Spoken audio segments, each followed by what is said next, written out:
All right. I'm sure a few others will trickle in, but I think we can get started. I'm recording the conversation today, and we'll share out the recording to everyone who RSVP'd.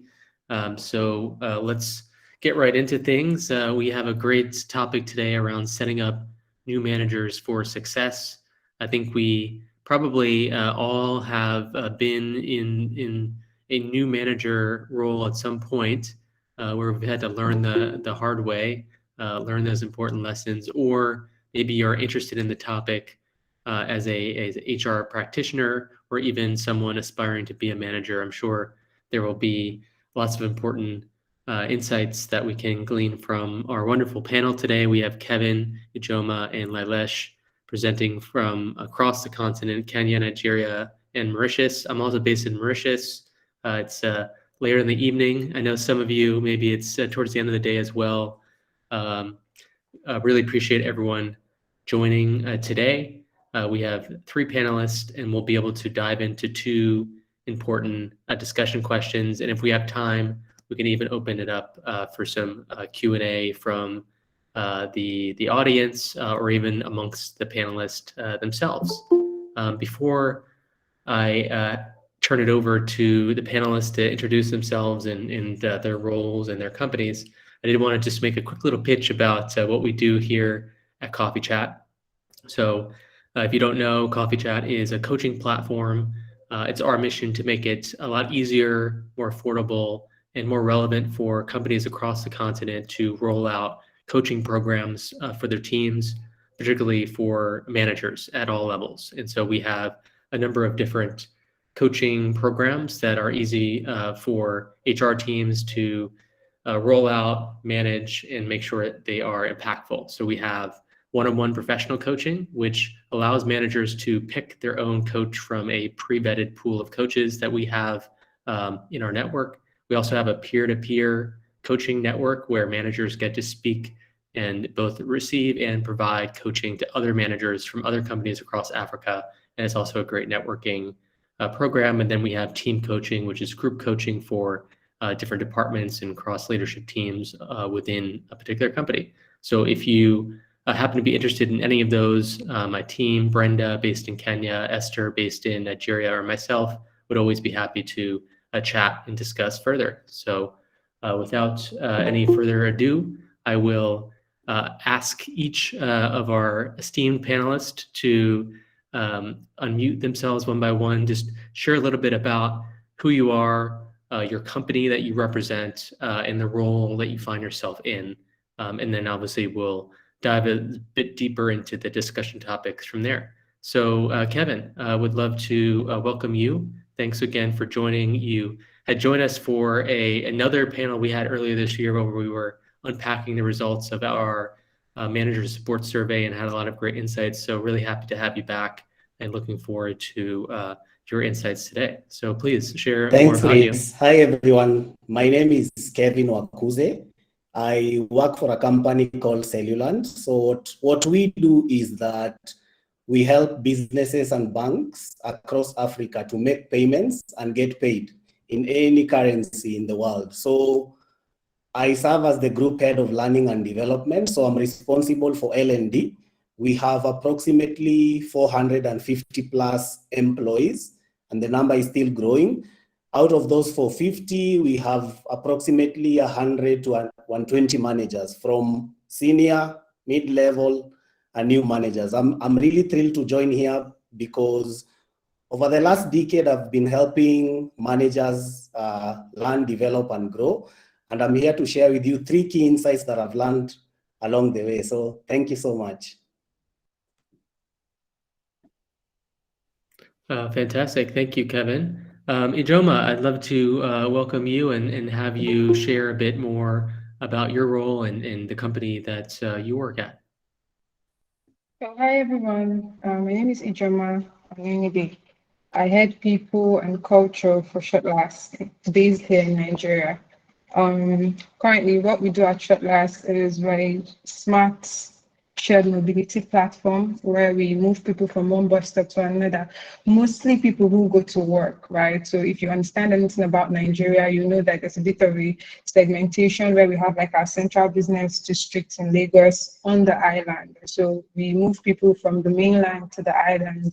And we also move people who want like exclusive rides to certain destinations around Nigeria. That's what we do. So people pay for a seat on our bus. So think about like an Uber, but using a bus. So people pay for seats on our buses, and then it takes them from the bus stop closest to their house to the bus stop nearest to their office. And for some, it could be an exclusive ride where their company has already paid for everything. So it just moves them from the bus stop closest to their house, close, and then to their offices. I'm super excited about today's meeting because I hope to learn a lot. I consider myself an avid learner, so I hope to learn a lot from Kevin and Lailesh and everyone who's joined this call. Looking forward to hearing interesting things and also sharing my view on this interesting topic. Thank you.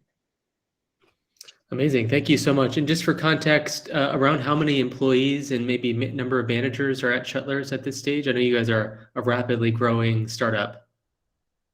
Yes, so we currently have about 65 employees. We have 14 senior managers thereabout, and we have like 5 managers. So we have about 10 middle managers, yes. So that's how we're structured currently. And we're growing rapidly, like you mentioned. Yes, definitely. Very exciting. Thank you so much for sharing. And I'll pass it over to Lailesh, who is from Mauritius, and he can share a bit more about his role in his company. Good evening, everyone, and thank you, Chris, and thank you for having me here today. So I'm Lailesh Sidaya, Talent and HR Project Manager at the corporate office of ENL Group. So ENL Group is a broad-based enterprise in Mauritius, like you said, with 200 years of track record. We are present in 7 industries as diverse as land and investment, agro-industry, real estate, commerce and industry, hospitality, logistics, and fintech. And we have more than 7,000 employees, out of which 10% are actually managers. So my role as a talent and HR project manager at ENL is basically to craft and set up the right structures and strategies so that we can identify, develop, motivate, engage, manage, and retain the employees of ENL. And you also have that part where I'm responsible for the design and implementation of HR projects across the group, mainly to tap into future work opportunities. Amazing. Thank you so much. And you can see we have a wide swath in terms of size of companies. So we have companies with dozens of managers, hundreds of managers, and thousands of managers. So I think there will be a great variety of learnings and insights that I think we can all share together. So thank you so much to each of you for joining. And we'll move right along to the first question around what are the common challenges that first-time managers face that you have observed maybe across your career, even maybe personally, but particularly around the insights you've learned in the past few years in your roles. So maybe we can start with Kevin. I'd love to hear from you just a few minutes from your insights on the common challenges first-time managers face. Yeah, sure. Thanks, Chris. So I will separate them into 3 themes that I've seen. So the first one is that new managers suffer a lot from fragmentation. That is too many priorities to focus on. You are spread thin across many projects, too many goals, and you have unclear priorities. So that is one key challenge that I've seen managers face. The other one is, especially for new managers, they're overworked. You find that you are promoted from an individual contributor to a people leader role, but you're still doing the work that you're not supposed to be doing. You're supposed to be getting things done through other people. So they're overworked. According to a recent report that I read from the Ken Blanchard companies, who are thought leaders when it comes to developing leaders, they asked a certain question: how long will it take you to complete your work? So the total number of respondents were 800, and on average, managers were reported to work 48.5 hours per week, and it also spreads to 62.5 hours weekly. But that doesn't mean they are getting work done. So you'll see they are overworked, which leads to burnout. The third thing that I've seen is around ineffectiveness when it comes to mindset and skill set. So allow me to unpack that. When it comes to mindsets, a new manager should have three. That is different impact, different focus, and different relationships. And I've seen a lot of new managers suffering from that. And in the second question, I'll unpack how to touch that.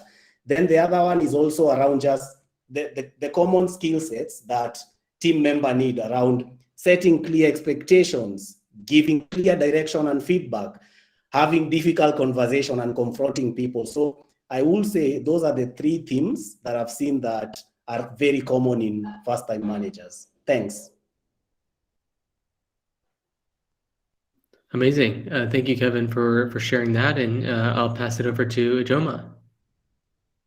Okay, thank you so much, Kevin. You led with great insights. So for me, I'll speak from both my experience as a first-time manager and also from my experience in previous companies and my current company. One of the major, I always like to look at first-time managers from three categories, right? First-time managers who are individual contributors that were promoted within the company, right? And then first-time managers who were individual contributors in previous companies who were then promoted in their new companies. And then you have the third category, which are the people managers, so managers of managers, right, who are leading other managers for the first time. So those three categories face similar challenges, but there are also peculiarities to them.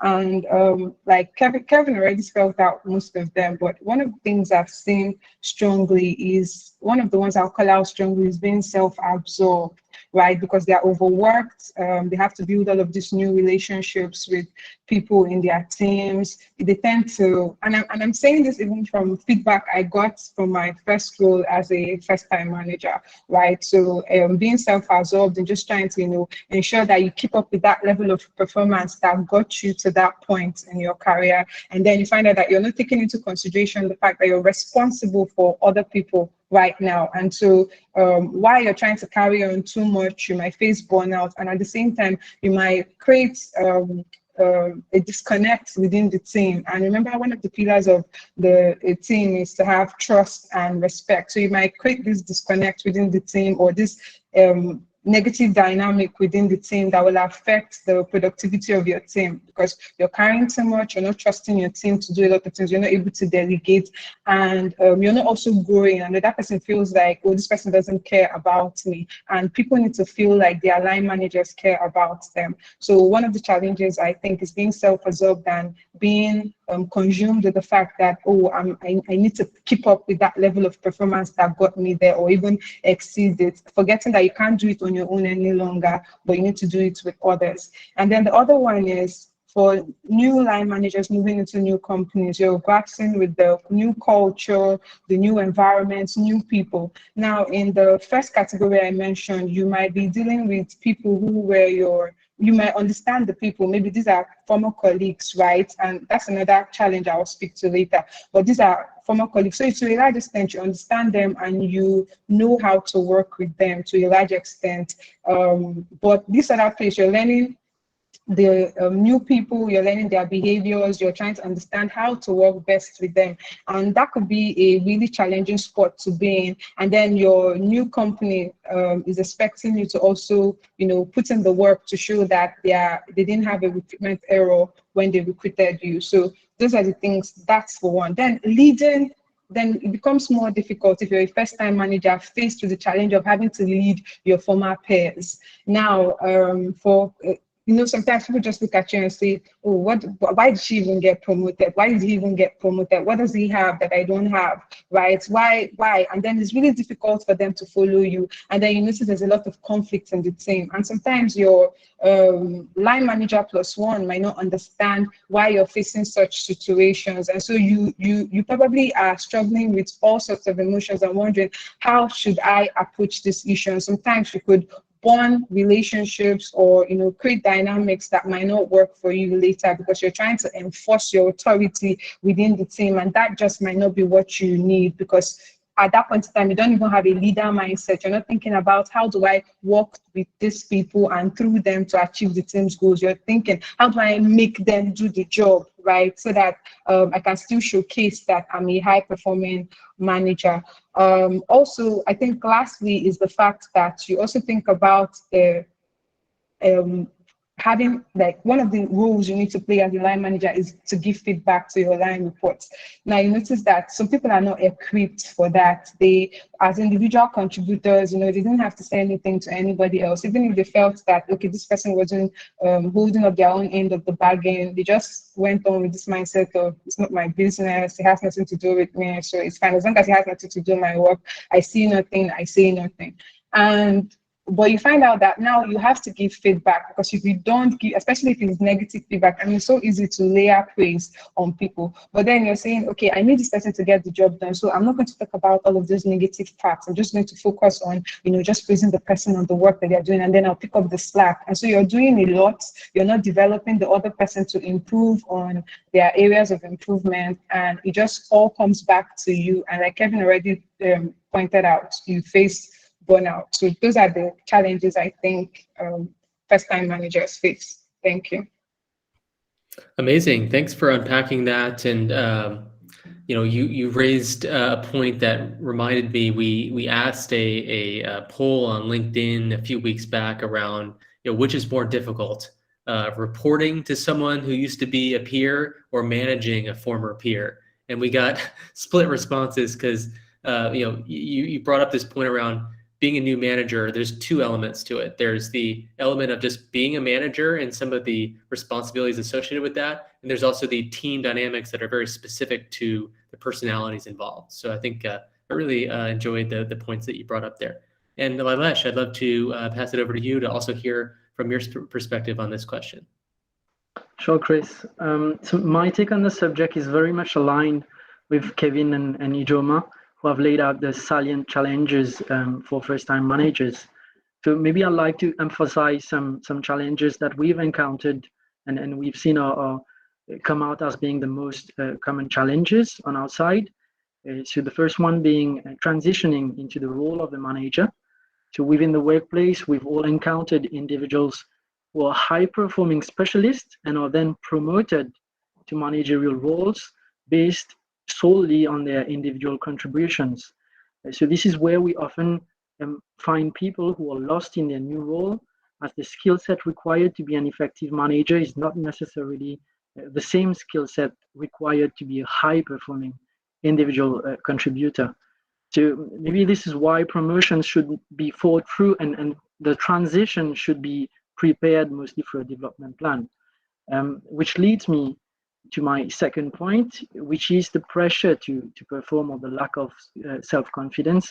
I think I heard Ijeoma browse through it as well. So first-time managers tend to underestimate their potential and have a lot of self-imposed pressure to perform right from the start. So the main challenge here would be on how to overcome the imposter syndrome and the tendency to seek validation in your every action. Instead of trying to imitate other managers, how can you actually leverage on your own strength?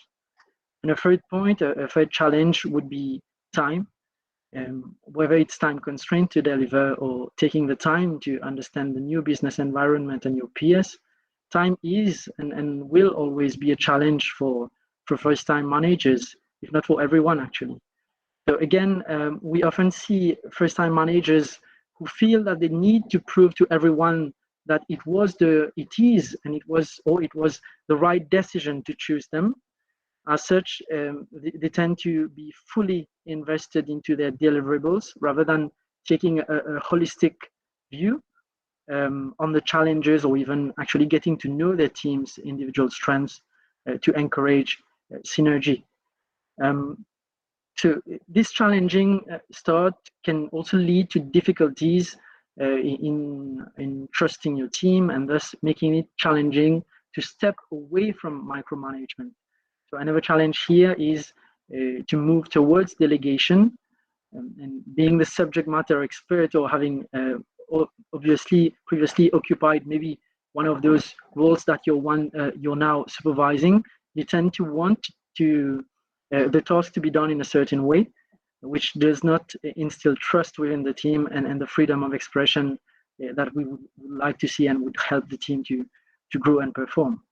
So that's my take on the question, Chris. Amazing. Thank you so much for sharing that, Lailesh. And I really enjoyed the diversity of thought and experiences and ideas that have come out of all three of the answers. And it also reminded me of speaking to an HR leader at another rapidly scaling company in East Africa. And she was describing that many of their managers are almost promoted just by necessity, because they need people. As long as the people are doing okay, they just get promoted because we need to hire more people underneath them. And I think that's another element of, was there an intentional promotion, or is it just a promotion by necessity because of the growth of the company? And so I think that's another element also to consider when looking at some of the challenges there on whether that person even wanted to be a manager. So with that, I'd love to dive now into some of the different strategies that companies and you all actually have developed and implement, and what you see is working, what is not working, what are you aspiring to do to better serve managers who are stepping into these roles for the first time, whether it's like Ijeoma was saying, whether it's from another company or whether it's a kind of a step change in terms of now being from a manager to a manager of managers, which is also its own kind of learning curve. So I'd love to start again with Kevin and hear how Cellulant handles the types of support. I know you guys provide a lot of support, so I'd be keen to hear particularly around new manager support. Sure, happy to share. So even before we start supporting our managers, we ground ourselves in solid instructional design principle, meaning that we do backward design, and we follow a very renowned framework in instructional design called action mapping. You can look it up. It's 30 years old, but it stood out the test in time. So we ask ourselves, which key business metrics do we want to drive? So two key business metrics are driven by our managers, which is staff engagement level. Our target is to retain it over 70% and above. Then our ENPS, how likely are you to recommend Cellulant as a great place to work? Our target is 30, and to be rated as a great employer place to work in the fintech space. So that's our measurable goal that we start with. And then we ask ourselves, what do people need to do? What do managers need to do to get to those two key goals?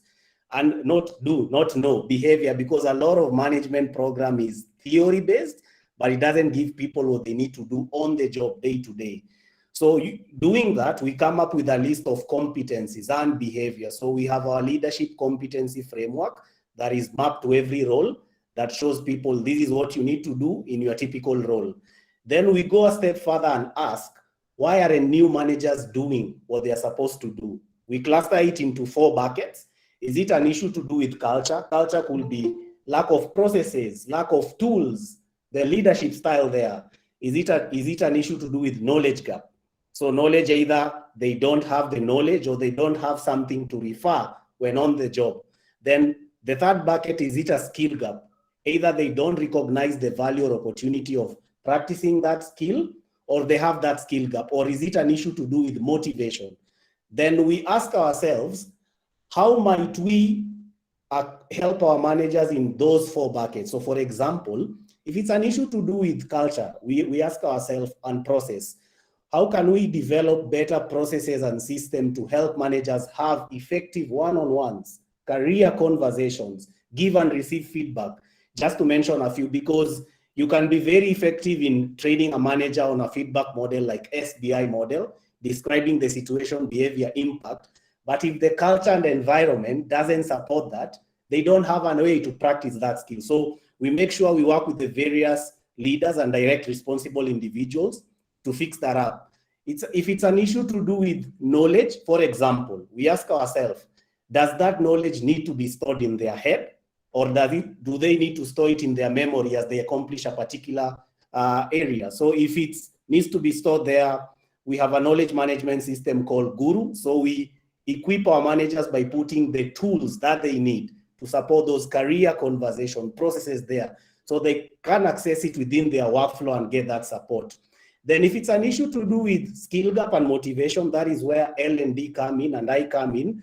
So we've built very robust, tailored program to support our managers. So recently, we've just developed a program called the Manager Catalyst Program.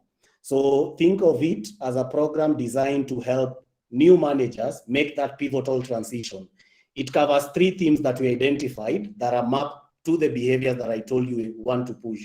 So one is, the first theme is around how do you care for your team and hold people accountable. So it's all around empowering your team.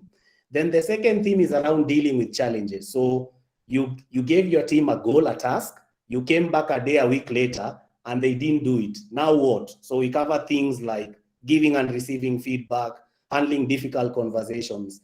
Then the third theme is around building great teams. So the question we answer is, how do we help new managers build a strong team environment that encourages learning and growth? So we give them the tools and science on how to build effective teams, situational leadership, having career conversations, just to mention a few. So that's the kind of support we do to offer managers. So we've in our initial pilot, the journey has taken us a 6-month tailored development program, splitting the touch point into 3 areas. So there are things that manager is doing self-led. So they're accessing courses on various platforms like LinkedIn, O'Reilly, just to mention a few. Then the 20% is that I work with experienced coaches to run coaching circles where we come together after every week.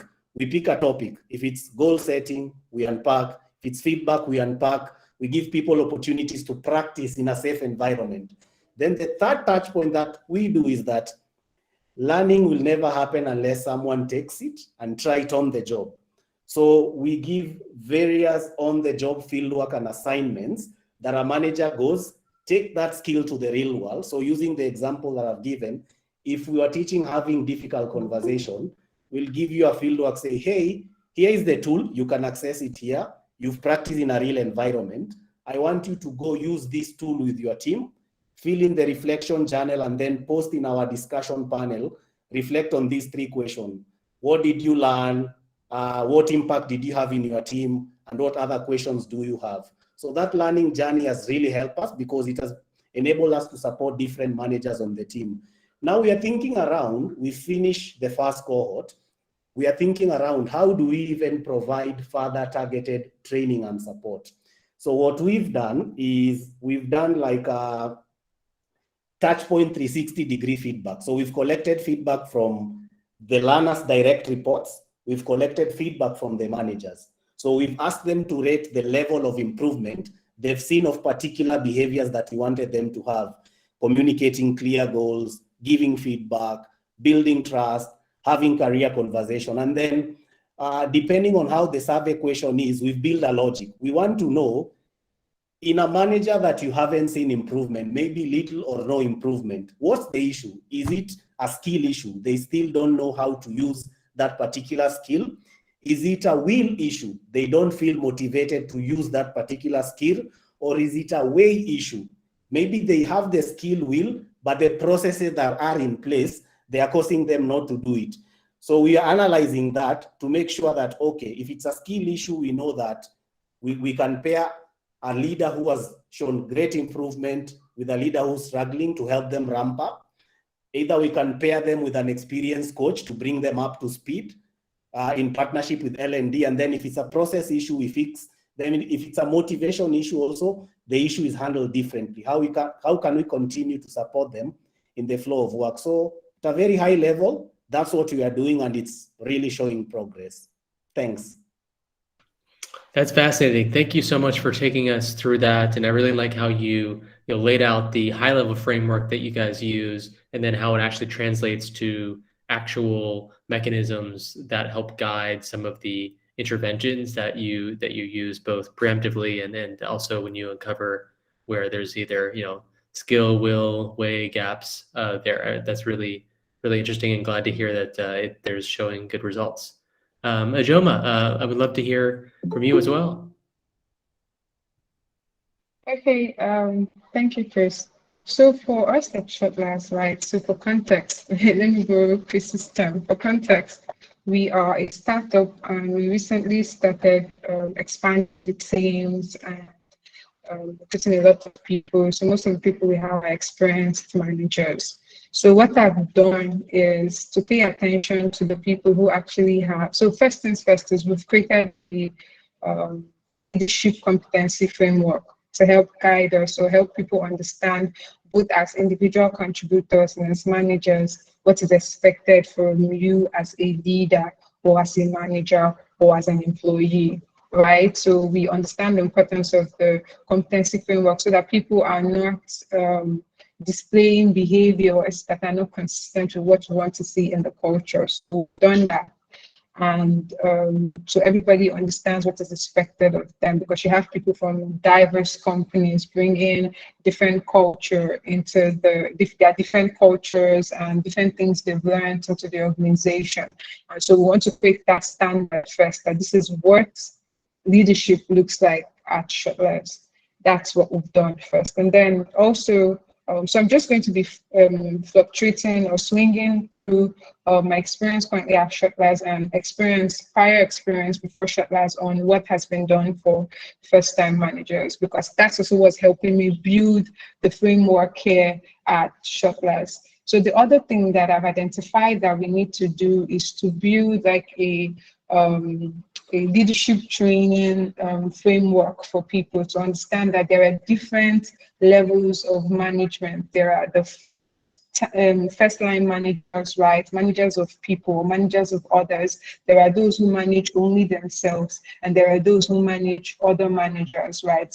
Looking at all of those layers and coming up with trainings to say, okay, how do we equip you, whether as an experienced manager, because we all do need retraining on how to deal with people most times, right? And we also understand that half of these things, or 70% of the time, what's important is to learn on the job. So we're creating training programs to say, we're identifying those areas to say, okay, these are the areas that are important to help a manager succeed. And this is also coming from the feedback that we're getting in terms of the concerns managers are having with their team members, to say, okay, we're going to create a program that would help people be more effective in leading others. And one of the areas that we're looking at, because we just set up a performance management system to say, how do we teach managers how to set goals with their employees, to set SMART goals, set goals that will really push people to want to stretch goals, that will really push people to do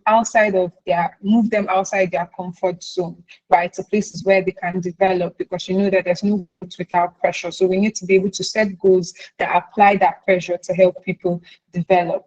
Then once we do that, we're also looking at training the managers to serve as coaches. So like I rightly called out, we're just 65.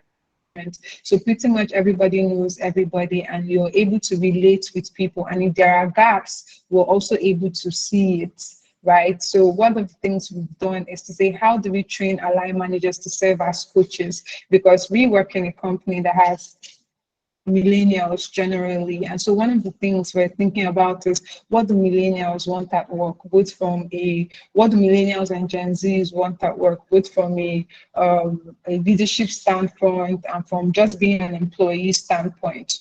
I want a manager who's there for me. I want a manager who understands me. I want a manager who I can aspire to be like, who is aspirational to me. And so those are the things we're looking at when we're creating the development programs managers. So we're looking at their skill gaps that they have, that other team members have identified. And one of the ways we do that in people and culture is that we try to engage our employees, both from check-ins, right? And also we look at the check-in feedback that people have to see, and we do surveys, we run pulse surveys just to give us an understanding of what's going on in the company. And we we engage them and we get all of this feedback, and then we try to put it into action. So one of the things we've observed is some people complain about being more technically competent. And so it automatically raises a red flag for us. How do we build the confidence of this line manager? Second thing, again, we're looking at doing is to be able to also train, I think I mentioned it, train our line managers to be coaches, right? To help them understand that you're no longer responsible for just yourself. You're responsible for other people, and you need to be able to guide them and help them move along, help them understand situational leadership. So we're currently holding sessions where we're discussing things like this to help us be better and effective managers at work. And we're also looking at inviting other business leaders, because you also need to cater to how people learn. People generally, from what we've observed, learn better from people's experience. So we're trying to look at, are there ways we can incorporate peer coaching? Are there ways we can incorporate professional coaching for people, just so that they have someone that they can speak to at every point in time to guide them? And also putting up learning systems in place for them to be able to learn, whether it's from each other, whether online, whether in classroom settings. We're creating all of that. One of the things we're also trying to do is to help managers understand their roles, right, and giving them the right tools. So I already mentioned we have performance management. You have people usually say, oh, this person is performing, and I'm trying to understand, where did this come from? Why do you think this person, what is it grounded in? Is it just a feeling you have, or there's actually data to back up? And so that's why we quickly had to set up the performance management system to ensure that our employees' performance are being measured appropriately, and line managers train them enough to be able to set the right goals, measure and monitor. We're also putting in check-in systems in place where monthly, from a formal process, we're tracking to say, are you having conversations with your line because are you giving them feedback? How are you giving them feedback? Because we've also trained them on how to give feedback effectively to their line reports. Now, I'll keep taking us back to the fact that we're growing. So one of the things, again, we're trying to do is to drive mentorship. So I'm also creating our succession planning systems in place to say, okay, are there people who've identified that might likely move into manager roles soon because of maybe a gap, a vacancy, or maybe because we're expanding and all of these opportunities are coming up, and we've identified somebody who can go into this position. And what are we doing to prepare this person from a point of to be ready for this role? And we're saying, okay, at their trainings, we need to take this person through. What do we need to equip this person? And most of it is training, coaching, mentoring, speaking to each other about the problems, creating that culture where we can all come together and discuss the issues that we face, creating a space where your views are respected. Because one of the things we've also observed is that respect is key for every first-time manager. So when you feel like I've gained my team's respect, or I've created a team where I can be vulnerable with them as well, I can communicate with them, then you're able to grow things to the point where you need it to be. So I'll just recap and say we're putting in place training programs, we're putting in place peer coaching or coaching sessions for people that we've identified that need to have conversations with other people to just guide them on how to grow. And then we're also creating tools and processes and putting that in place so that people are equipped to be able to take the necessary decisions that they need to take to help them succeed as managers. Thank you. Amazing. Thank you so much for sharing that. I really liked what you said around how you've used your past experience before Shuttlers to then inform how you have gone about creating and designing programs, and that you also take into account feedback from your team and really accommodate for the demographics of your team as well, which sounds like it's skewed a bit younger than maybe the average company. So thank you so much for sharing that. And before I pass it over to Lailesh, I'm just going to post in the chat that if anyone in the audience have questions that they want to pose to the panel, if we have time at the end, feel free to type them in here, and we can hopefully get to a couple of them. And so, yeah, Lailesh, I would love to hear from you in terms of E&L. I know it's a large company. what types of support that you have provided new managers maybe in the past and some of the ones that you have built into some of your new programs. Yeah, sure, Chris. And I think we'll have time for the questions. I won't be long in my answer. I've actually termed it along the lines of three main themes. So how do we support our new managers within the group? First one, of course, it's culture. Second, it's all about the individual. And the third one is about the policies and tools and technology that you put in place.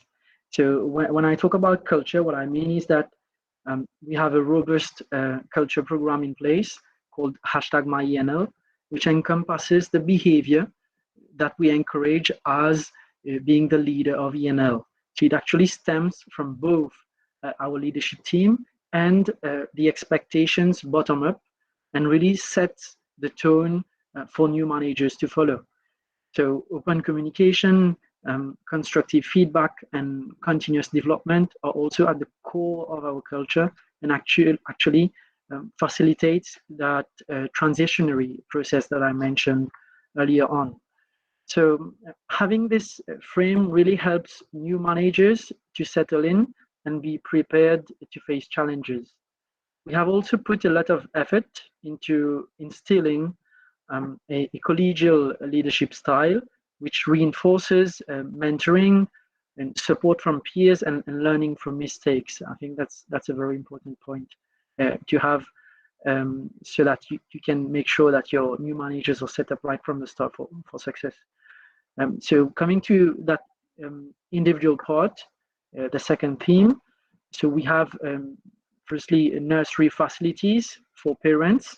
As we know, some new managers have a tendency to not be able to balance their work life and personal life. So I think that's where facilities that you might have for individuals might come into play. We also have flexible work arrangements in place, of course, accelerated thanks to or through the confinement period. So these help us to provide that much needed flexibility when you step into the role of a new manager. Sometimes you need alone time and would prefer working remotely, while at other times you need that brainstorming, you need that interaction with your team. So flexible work arrangements help new managers to better manage their time and their working environment. And we have counseling services to prevent burnout rather than treat burnout or come out of the burnout zone, and actually allows us to tap into the unconscious barriers to performing rather than the symptoms of it all. So that's it for the individual part, and the last part is about processes and technologies, etc. I won't go into the details, but in terms of processes, it's worth mentioning that we have an onboarding process for our new managers, which really gives the new manager the time to step into his or her new role and rediscover the company through the lenses of being a manager. So the new manager is also onboarded to get to know his new peers, as well as clarify expectations and deliverables. We also have a personalized development programs actually in place for high potential employees. So this means that as a potential new manager, before even stepping into that role, you can carry out whether it's personality questionnaires, psychometric questionnaires actually, and as part of our talent management program. It helps us to identify us being the HRs to identify the areas of strengths and development areas for each and every one, whereby when we work on the development plan, we can already work on a path towards being a better manager. And of course, last but not least, I think you'll agree with me, Chris, coaching. So we identify coaching opportunities for new managers to allow them to reflect on their growth and challenges, but the benefits are endless. And I think that's the main tool that we can build on for to provide support to our new managers. Amazing. Thank you, Lailesh, for sharing about ENL strategies, and I'm sure they've evolved over the 200 years of your existence. but they've definitely embraced the new kind of future of work and modern workplace. So we do have now a few questions coming in. I do want to give a chance to the panelists if they want to share any other comments, maybe any takeaways that they had from hearing from the other panelists, or any questions that you might have for each other before we dive into questions. It looks like from Victor and Judith. That looks like Kevin's getting a lot of direct questions. But Ijeoma, Lailesh, Kevin, do you have any other final points before we open it to these questions, or any takeaways that you found particularly interesting from your fellow panelists? Well, maybe one point on my side, Chris. Yes.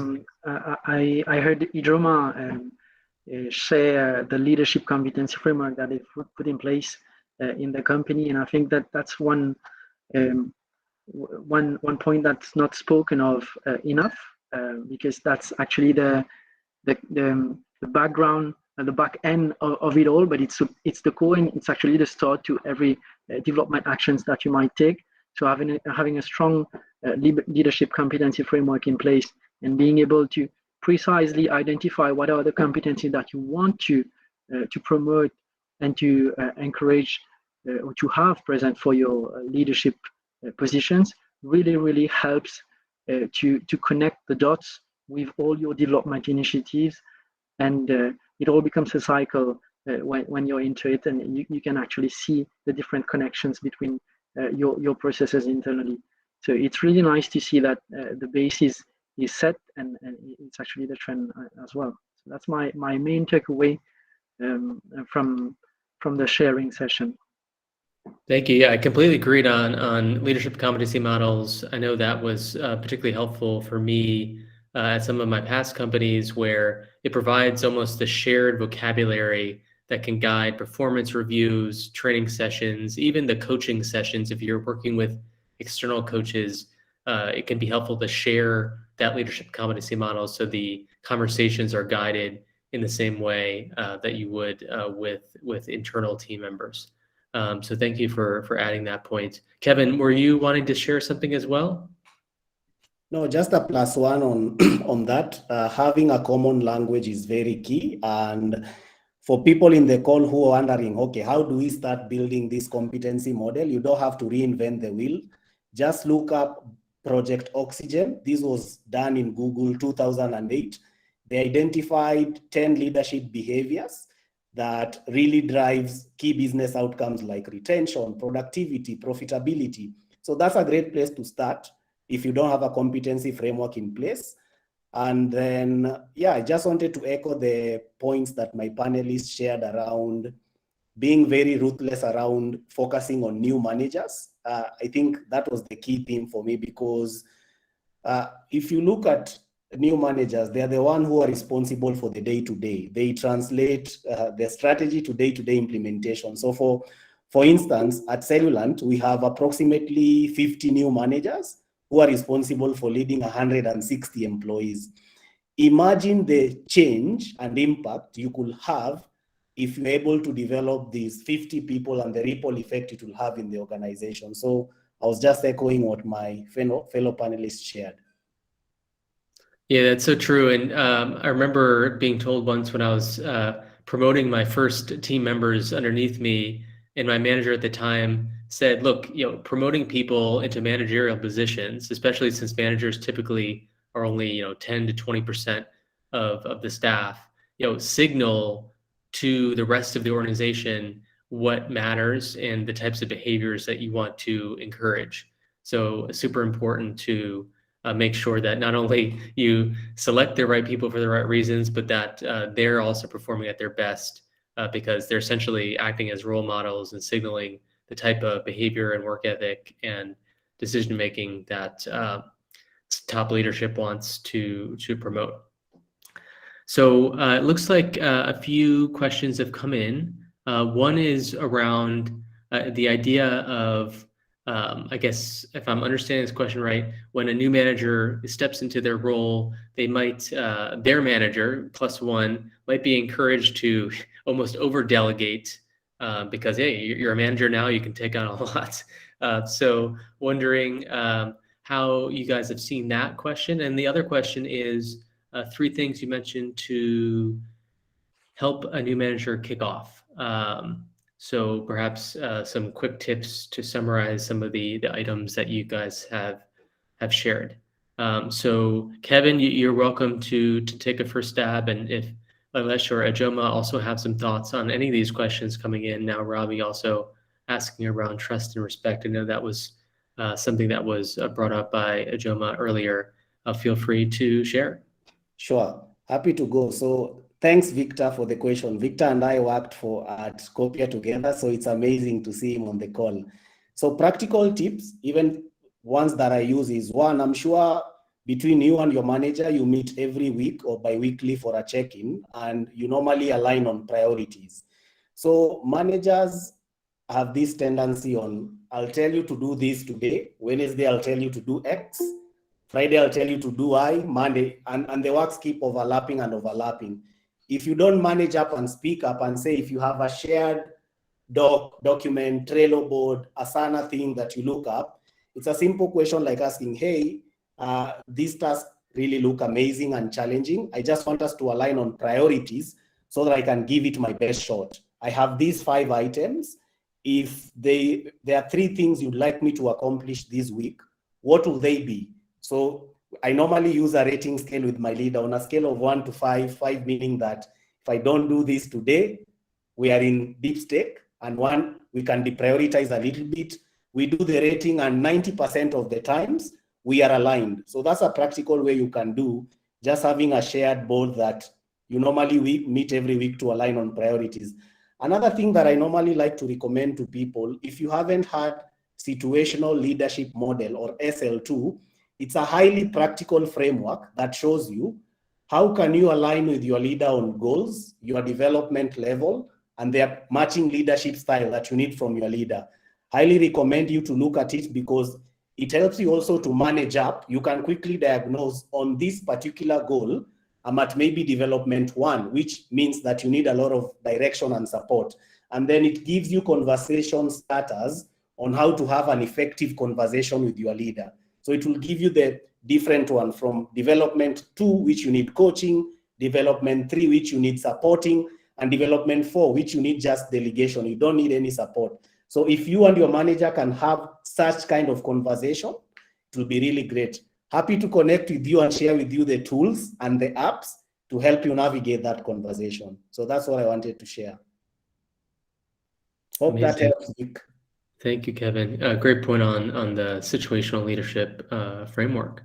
Ijeoma, did you want to share anything about this idea or concept of gaining trust and respect of peers, especially as a young manager? You mentioned that is perhaps a common situation that new managers face at Shuttlers.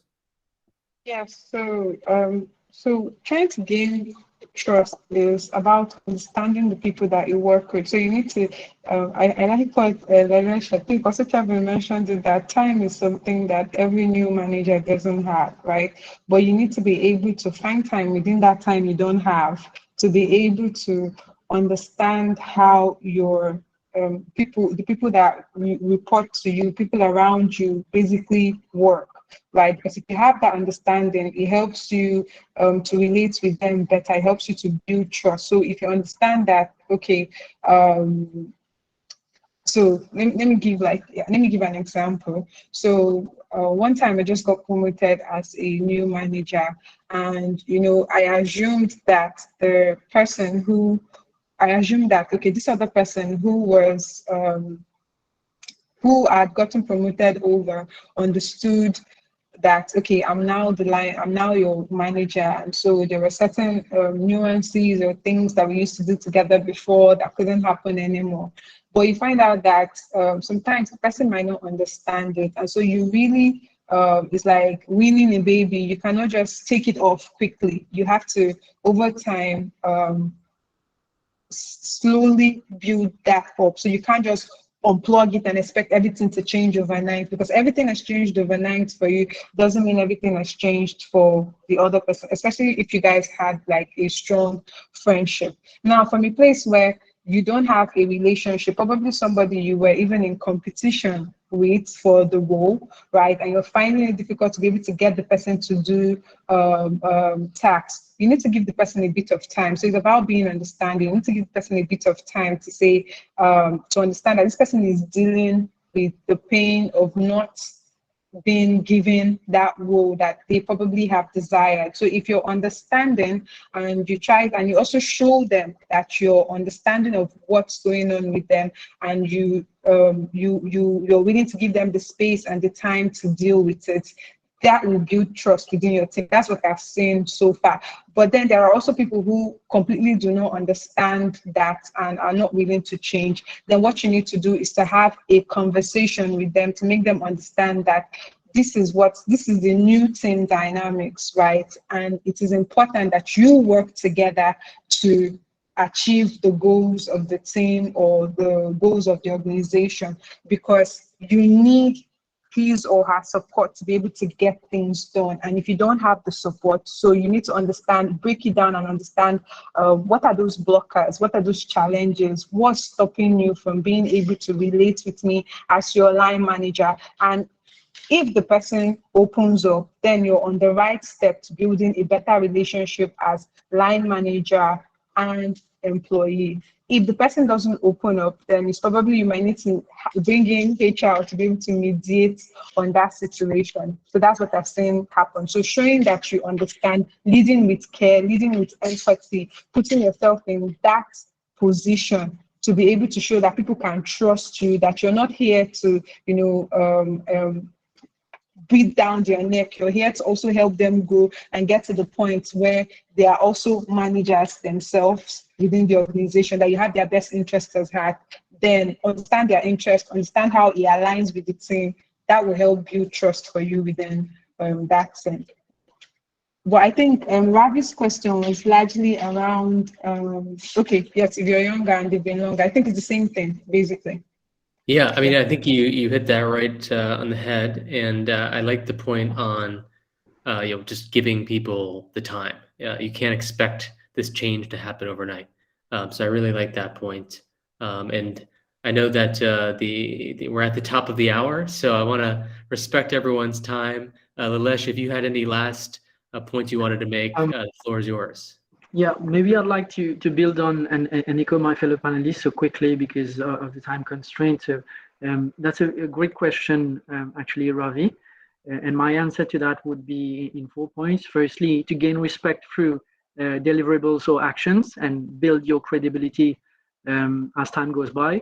Second is do not avoid honest conversations, like Ijeoma mentioned, and let that frustration build on. Third one being to create a shared vision. So get them on board, get that person who's actually frustrated on board and share the same vision and value their opinion as well. Listen to what they have to say and then find ways to work together. Finally, my final point is to let time do the rest. Change is a process. Resistance to change can be overcome. Well, I've learned a lot today. I'll be trying to summarize it in a kind of a recap article, some of the key takeaways.